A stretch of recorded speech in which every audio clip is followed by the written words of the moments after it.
It started with something as harmless as tea, but the cup that landed in front of President Ibrahim Traoré wasn't just tea. It was a test. A ceramic cup, ordinary in shape, warm in his hands, carried more weight than any of the rifles lying in the armory nearby. This wasn't served in the palace or a grand hall. It was outside, beneath a mango tree on a dusty military base, just a short drive from Ouagadougou. A routine strategy session with senior officers. Nothing out of the ordinary. The sun was high, casting flickering shadows through the branches. The meeting was about troop deployments, supply lines, eastern border security. It was supposed to be calm, friendly, familiar. That's what made it dangerous. The risk doesn't always come with noise. It slips in quietly, hidden in the rituals of respect, the silence between sips. The tea was passed around as it always was, by a uniformed soldier acting as server. But Traoré noticed the unfamiliar face immediately. He wasn't from the usual rotation. Too young, barely out of training. His uniform didn't quite fit. His posture was stiff. He wasn't used to moving among men of rank. His eyes gave it away. They darted just a little too quickly, like someone who had memorized a routine but hadn't practiced the nerves out of his system. Traoré accepted the cup with a smile. He always did. Respect mattered, even if death might be hiding in the details. But this time, he didn't drink.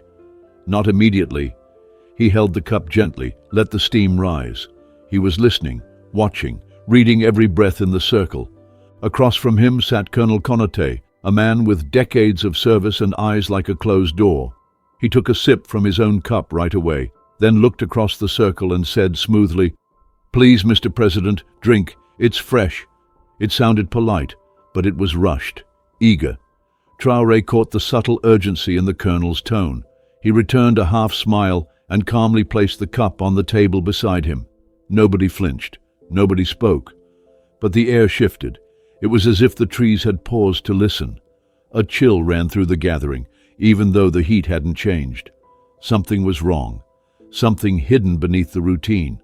But this moment hadn't caught the president by surprise. 2 hours earlier, back in the capital, a small piece of paper had appeared on his desk. No envelope, no signature. Just 5 handwritten words.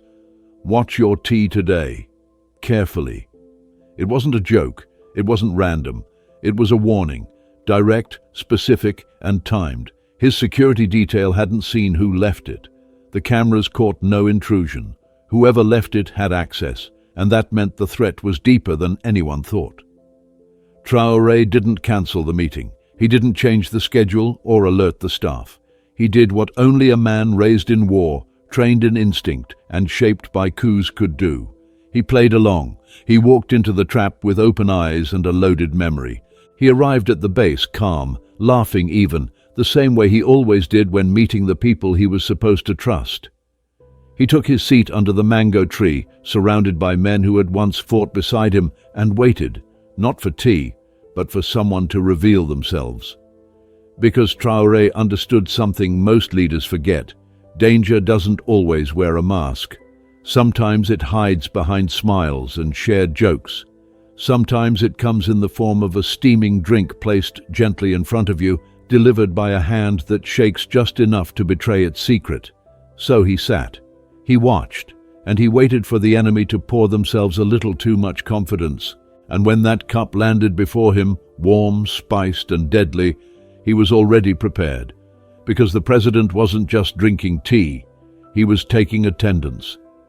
Captain Zongo sat quietly near the back of the gathering, where he always preferred to be, close enough to hear every word, far enough to see what others missed. While the other officers casually discussed maps and timetables, Zongo wasn't looking at paper. He was looking at people. And when President Traoré placed the untouched cup on the table with that soft, deliberate movement, Zongo understood instantly. The signal had been given. They had practiced this kind of thing before, in silence, in drills where survival meant catching the smallest clues.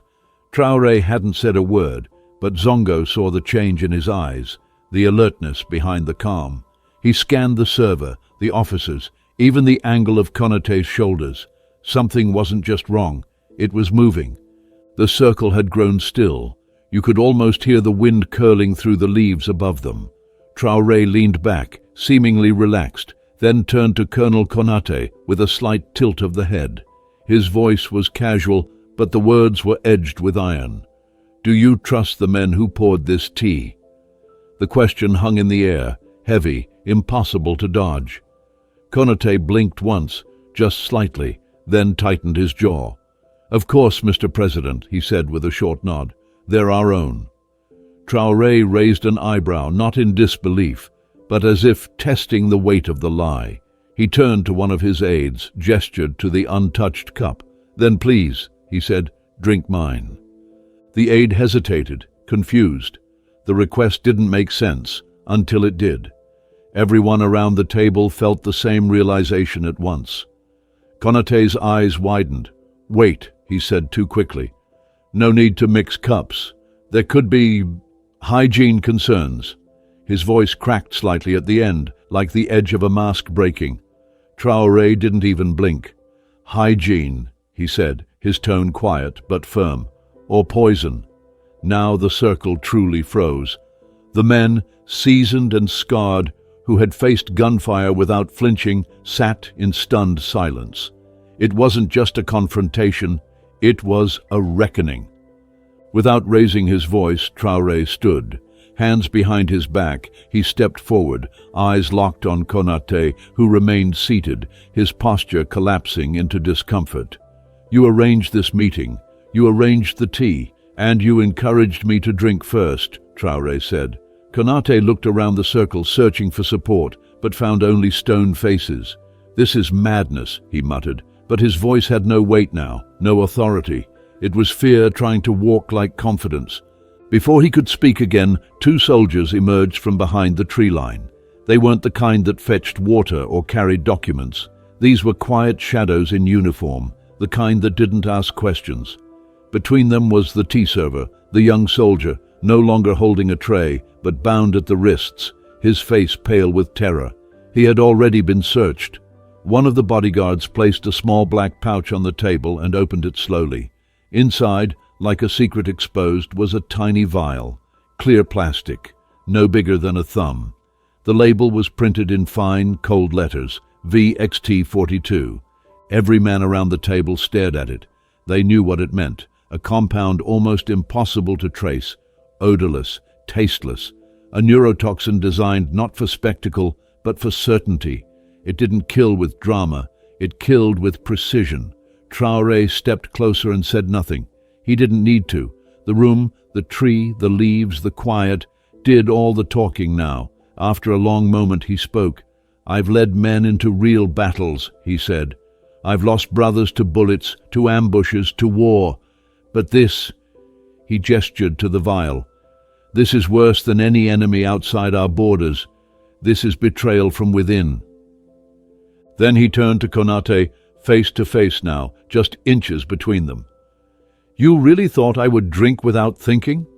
You really believed I didn't feel the shift in the wind the moment I arrived?" Konate had no reply, not even a lie. Traoré's voice lowered further. "You weren't aiming at a man, you were aiming at a symbol, and you missed." He gave the order.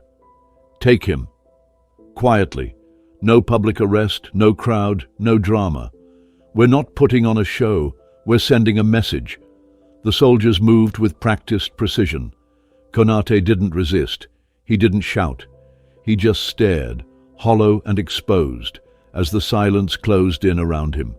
As the colonel disappeared into the distance, flanked by shadows, the circle of officers remained seated, unmoving. The weight of what had just happened clung to the air like smoke after a shot. A plot had been revealed, a traitor unmasked, and a president had stared down death without lifting a weapon. The tea still sat on the table, untouched. The cup, once a symbol of hospitality, now sat like a warning. Trust is not a right, it is a risk. And for anyone who tries to test the lion of Burkina Faso, the question is never whether he saw it coming. It's whether you'll survive knowing that he did. Konate was silent as they led him away. Not a word, not a protest. His boots hit the ground like they suddenly weighed more than his entire career. It was the silence of a man who had already been judged, not by a court, but by the one person whose trust he had shattered. Traoré stood alone beneath the mango tree, hands behind his back, watching the space where the colonel had sat just moments ago. He wasn't angry, he wasn't triumphant, he was calculating, because betrayal wasn't new to him. It never shocked him, but it always sharpened his focus. That night, back inside the presidential compound, the halls felt colder than usual. There were no celebrations, no discussions of victory. The young soldier who had served the poisoned tea was in custody. He was barely 20, trembling in a chair he had never expected to sit in. His story unraveled quickly.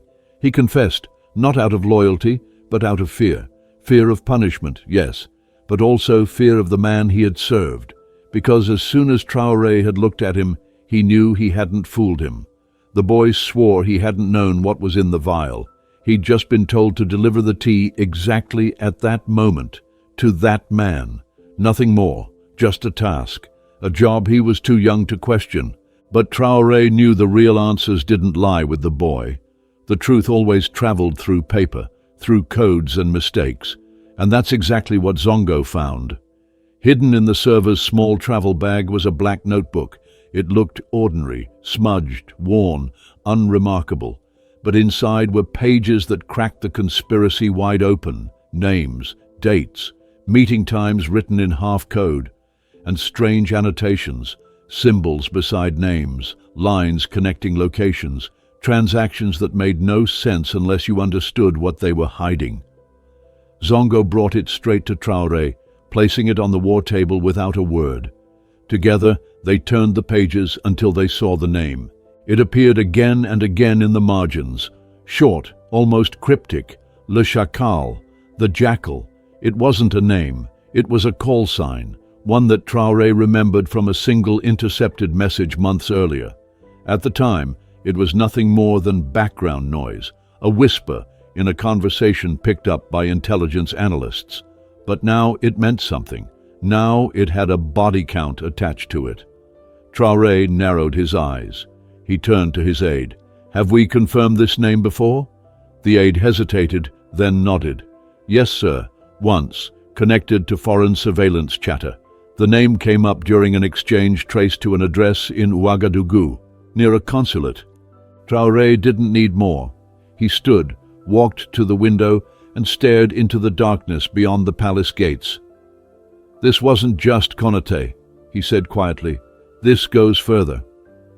Because men like Konaté didn't mastermind things.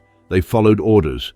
They enforced someone else's ambition. But Le Chacal, he was the architect, the one who stayed hidden while others took the fall."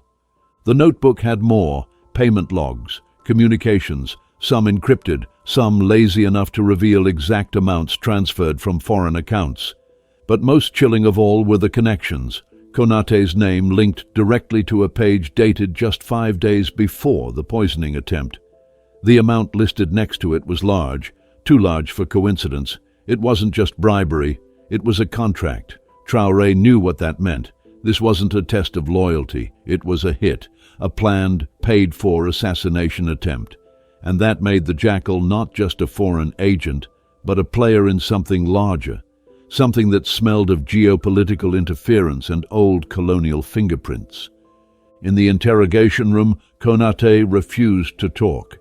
He denied everything, denied knowing the boy, denied planning the tea, denied even recognizing the notebook, though Zongo had already verified the handwriting with 3 separate intelligence analysts. He didn't shout, he didn't beg, he just sat there, stone-faced, daring them to prove what they already knew. That was fine. Traoré didn't need him to speak. The evidence would speak louder. He watched the entire session from behind a mirrored wall, arms crossed, face unreadable. Then he leaned to one of his aides and said, "We're not looking for guilt anymore. We're looking for the next move. The man behind this, he won't stop because one of his pawns got caught." And that was the truth that haunted the room. This wasn't over, not even close. The game had started with a teacup, But the real threat hadn't yet stepped into the light. That would come later. And when it did, Traoré knew what he would do. He wouldn't shout. He wouldn't run. He would do what lions do when they're challenged. Stand tall and wait. They started with a phone signal, a single burner phone used only once. The message it sent was chilling in its simplicity. For the cup. Tomorrow, he sees nothing. It was traced to a location just 2 kilometers from the French consulate in Ouagadougou, too close to ignore. Too calculated to be random. Traoré stared at the intel on the war room screen, jaw set.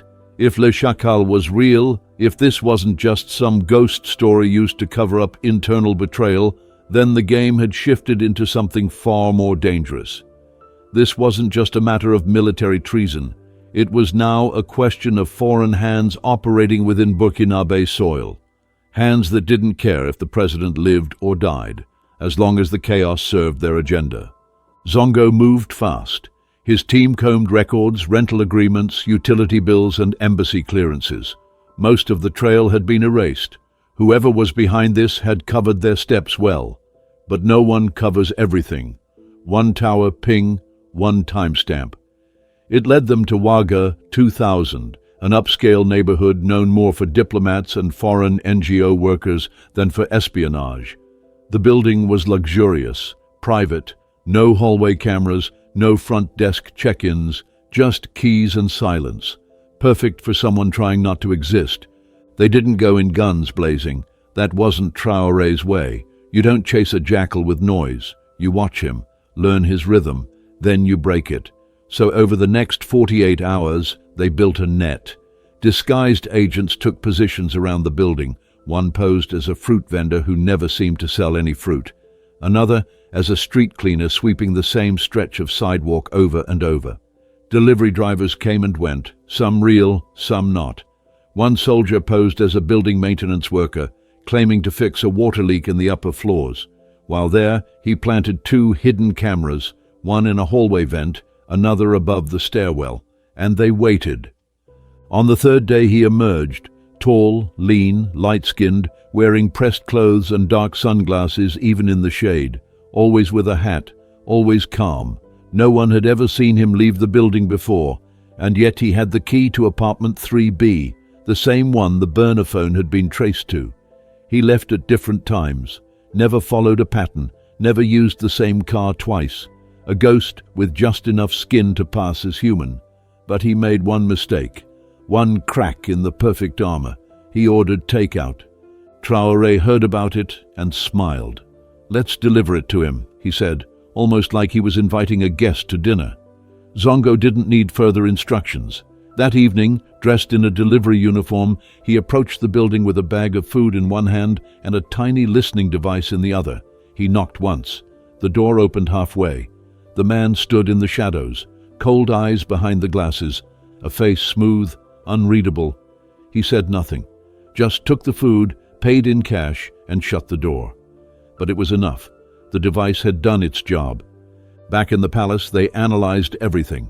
The man's voice, his steps, the slight limp in his walk.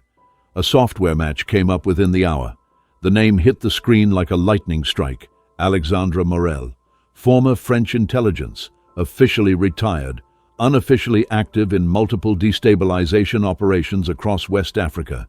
His name was whispered in classified cables and footnotes of intelligence memos, known alias Le Chacal. This was him, the architect, the man who gave the order to poison the president of Burkina Faso. But catching him wasn't as simple as storming his apartment. He wasn't an official diplomat, but his presence in that neighborhood meant something. Foreign powers wouldn't admit he was one of theirs, but if he disappeared, they'd scream foul. If they arrested him in public, it could spark an international incident. If they raided the apartment, he might vanish before they even made it up the stairs.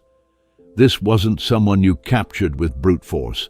He needed to be pulled into the open, and that's when Traoré came up with the plan. "We give him what he wants," the president said. The room went silent. Zongo looked up. "Sir?" Traoré didn't blink. "We tell him I'm hosting a private dinner. No press, no cameras, high-level guests only. a perfect chance to strike again. Zongo didn't hesitate. "And when he comes?" Traoré's eyes narrowed. "We end it." The trap was set. A silent announcement was made through just the right channels. Enough whispers in the right ears. A dinner invitation floating through the capital like an invisible thread, waiting for one specific spider to bite. Back in Wagga 2000, the watchers reported movement. Morel didn't leave the apartment, but his burner phone did. A new message pinged across the city. They couldn't see the sender, but the content was clear. Confirm service, same hour, same method. Another attempt was coming, but this time the president wasn't just a target. He was the bait, and the lion was no longer pacing in his cage. He was crouching, ready to pounce. The palace was quiet, too quiet for what was coming.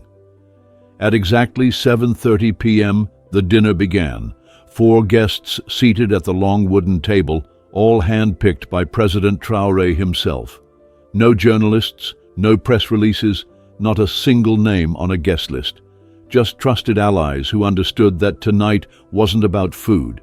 It was about confrontation. Every plate on the table, every utensil, every glass had been inspected, double-checked, and marked. The palace kitchen wasn't staffed by chefs that evening. It was filled with counterintelligence operatives disguised in aprons, each trained to intercept a threat faster than any blade. Even the flower vases held more than petals. Hidden microphones and motion detectors were planted inside. No movement in that room would go unnoticed. And Traoré, dressed in a modest, traditional tunic instead of his usual military regalia, sat at the head of the table like a man expecting either peace or an ambush. Maybe both. In the surveillance room just beneath the palace's west wing, Zongo was watching. Dozens of screens, dozens of angles, a live feed from every hallway, every door. His voice was low in the earpieces of the team scattered throughout the palace. "No entry breach detected," he said. "Still nothing from apartment 3B. But even as he spoke, something shifted. A man stepped through the kitchen doors, calm, clean-shaven, carrying a tray with 4 wine glasses. Zongo's eyes narrowed. "Who is that?" he asked into the comms. One of the officers answered after a pause. "He's not one of ours." The tension in the surveillance room snapped tight. Zongo leaned closer to the screen. The man's movements were smooth, practiced, but his right hand trembled ever so slightly, like a rhythm out of sync with the calm. It was subtle, almost imperceptible, but for trained eyes it was as loud as a siren. He walked to the table, offered each guest a glass, then stepped back. Traoré took the drink but didn't raise it. He didn't even look at the liquid. He looked directly at the waiter. "Would you care to share a drink with your president?" he asked, voice steady, tone polite, but the weight of those words dropped like a stone in still water. The waiter froze. For a heartbeat, the room was still. The man didn't reach for a glass. He didn't smile. His eyes darted, calculating, and then Traoré stood up slowly. "You've been running for a long time, Alexandra, but you made one mistake." The explosion of movement that followed was silent but swift. Guards stormed the room like shadows given shape. Chairs screeched back. The waiter lunged, not at the president but toward his own wrist, where a small silver pin had been tucked under the sleeve. A last resort, a failsafe. He almost reached it, but Zongo was faster. He moved through the room like a blade, grabbing the man by the arm, twisting him down with a force that left no room for negotiation. In seconds, he was on the floor, restrained, breathing hard. "No gun?" Traoré asked as he walked over. "No backup plan? Just poison again?" He shook his head slowly. "You really thought the same trick would work twice?" The man on the floor said nothing at first. His face was calm, but his eyes burned. Then he whispered, "You've made enemies you can't fight." Traoré knelt beside him, not with anger, but with certainty. "I'm not fighting them," he said. "I'm outliving them." And with a nod to Zongo, the message was delivered. No press, no headlines, no glory. Fly him out tonight. Deep cell, no trace. And just like that, the man known in the shadows as Le Chacal was erased from the surface of the city. There were no explosions, no gunfire, no chaos in the streets, but something monumental had happened behind those palace walls. A second assassination attempt had been made and failed, and the man behind it all, the ghost who had orchestrated every step, was now locked in a hole so deep the world would never find him again. But for Traoré, it wasn't over. He knew too much to feel safe. He knew the jackal had allies, silent ones, watching ones. He knew that this wasn't the end of a battle. It was the start of a new phase. The next morning, Traoré sat alone in his office. The sun was rising, flooding the windows with light, but his mind wasn't on the view. In front of him sat the ceramic teacup from the first attempt, cleaned, polished, but untouched. He picked it up, weighed it in his hand. How strange, he thought, that something so small could almost change the fate of an entire nation.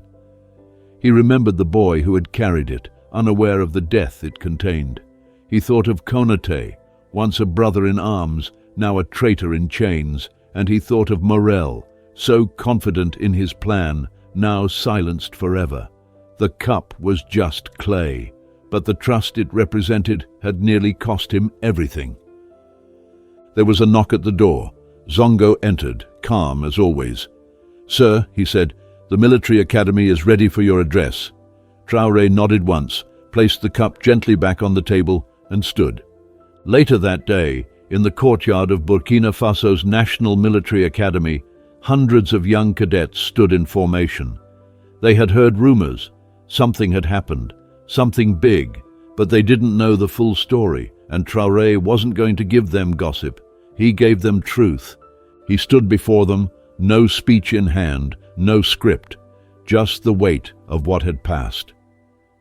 "Some of you think this uniform gives you power," he said, "but it doesn't. It gives you responsibility. The power is earned later, through choices." He paused. The cadets stood locked in attention. Not a single foot shifted. "This cup," he said, holding up the same one that had nearly ended his life, "was almost my final memory, not because of the tea, but because of the trust I gave to the wrong hands." Some cadets blinked rapidly. Some clenched their jaws. All of them listened. "You will one day guard this nation," he continued, "but guarding it isn't just about carrying a weapon. It's about guarding your principles, guarding your silence when bribes whisper, guarding your soul when foreign hands reach for your pride." He turned, walked to a stone pedestal near the Academy's flag. He placed the cup there, gently, like a symbol being passed down. "This is no longer a symbol of death," he said. "It's a symbol of survival, of vigilance, and of one truth: a nation is only as strong as the loyalty of its lowest guard." The cadets saluted, some with wet eyes. A few clenched their fists, not in anger, but in determination. And that evening, as the sun bled orange across the sky, Traoré stood on the palace rooftop alone, watching the horizon.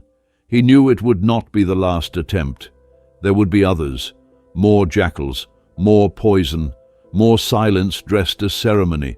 But the next time they came, they would find him waiting, not because he longed for war, but because he would never kneel.